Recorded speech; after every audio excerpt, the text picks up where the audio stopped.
Et oui, l'essence gratuite, c'est pas tous les jours. Je vous emmène à présent au large des côtes marocaines, à la découverte de l'une des 7 îles de l'archipel des Canaries, Lanzarote, rebaptisée l'île au volcan. Un paysage lunaire, des cratères, des déserts, une terre de feu qui se prolonge sous la mer. Reportage de nos plongeurs émérites, Ludovic Romanens et Julien Bervilliers.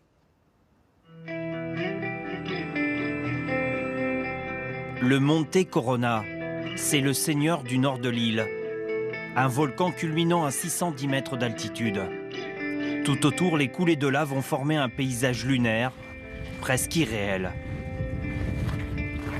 Pour y accéder, nous devons emprunter ce sentier bordé de figuiers de barbarie, de cactus et de petits arbustes.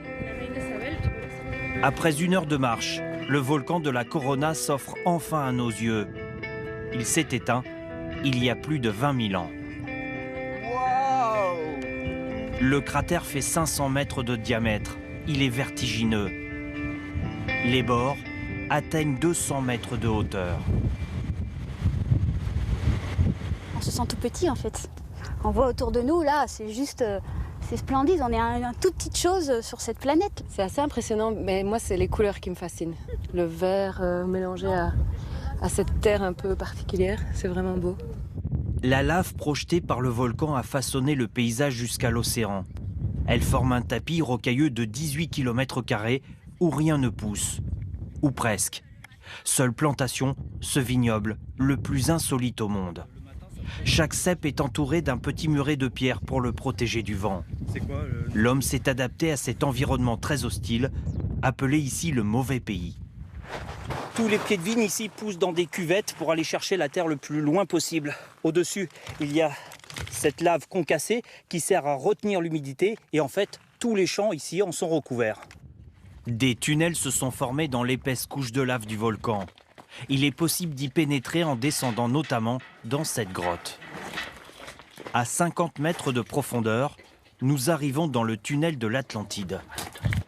Un lieu fragile, endormi depuis des siècles. Ce tunnel fait 8 km de long. À certains endroits, le toit est à 20 mètres de hauteur et menace de s'effondrer.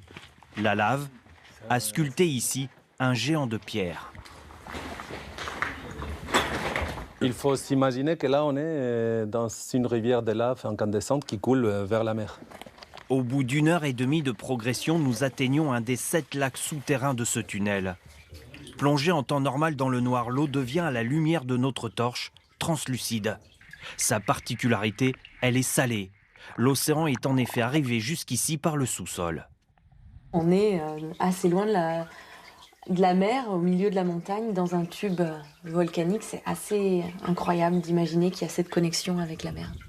La lave incandescente du volcan a coulé jusqu'au littoral et a créé cette côte sauvage.